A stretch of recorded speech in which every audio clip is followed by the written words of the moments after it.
The news keeps getting worse and worse for Ron DeSanctimonious here. This is in MTN. They say major DeSantis donor sits out GOP primary. It looks like Ken Griffin will no longer be supporting Ron DeSantis.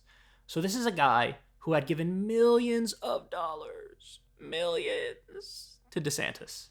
And now he's like, I don't know your strategy. This doesn't seem to be working. I'm outie, son. All right, they say Citadel CEO Ken Griffin, who has donated millions of dollars to Ron DeSantis in the past, has announced that he will sit out the Republican primary heading into 2024, according to a new interview with CNBC. The interview, which is scheduled to be released on September 18th at 8 p.m., highlights Griffin asserting that he is still on the sidelines concerning who he will support in 2024. Let me just pause here to say this. That means Trump's going to win easily. Like the idea, I love how they're doing the same thing they did in 2015 and 2016. It's like, let's go all in on Jeb. Oh my God, that didn't work. All right, let's go all in on Marco Rubio. Oh my God, that didn't work. Let's give John Kasich a chance for 2.5 seconds. Oh my God, that didn't work. All right, fine, we'll settle for Ted Cruz. Oh my God, that didn't work. So like, it's the same thing. If you're not all in from early on, pumping up the one guy, game, set, match, son. Griffin also lambasted Ron DeSantis' campaign, asserting that he does not understand the campaign strategy. You don't say. This comes 1 year after Griffin previously said that DeSantis would be a great president of the U.S. Additionally, Griffin asserted that DeSantis' battle with Disney, which he has lost to date, is, quote, pointless. Wow. Griffin, who is worth over $35 billion, is one of the GOP's biggest donors and was once a close ally of DeSantis. This new interview is yet another sign of trouble for the already failing DeSantis presidential campaign. So, look, on the strategy front, the guy's 100% right. What is your strategy?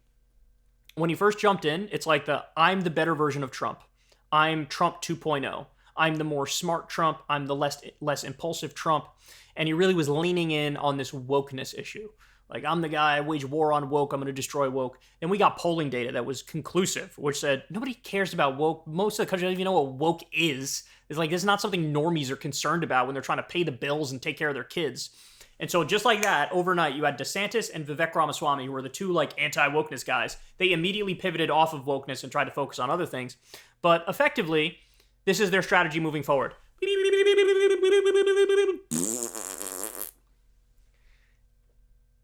And it ain't working.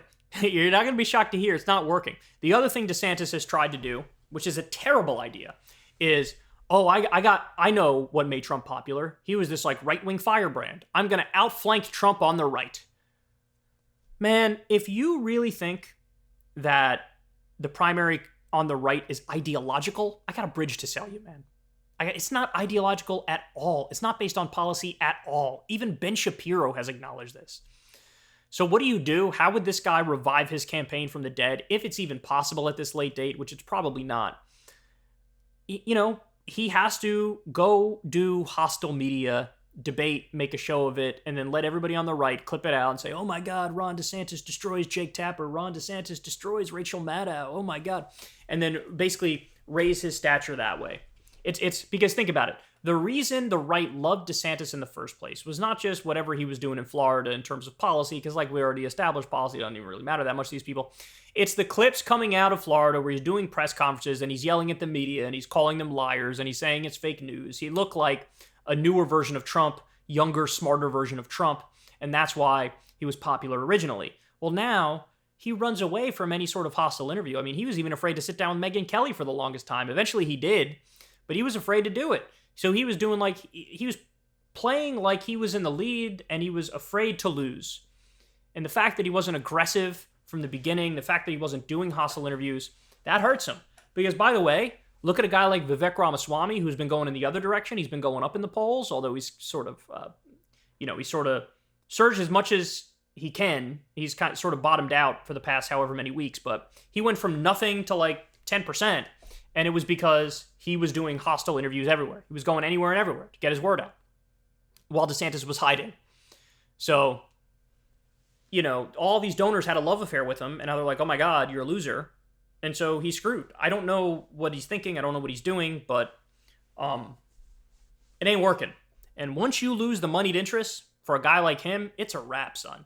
It's a wrap. Because that's his campaign was only viable based on that in the first place, right?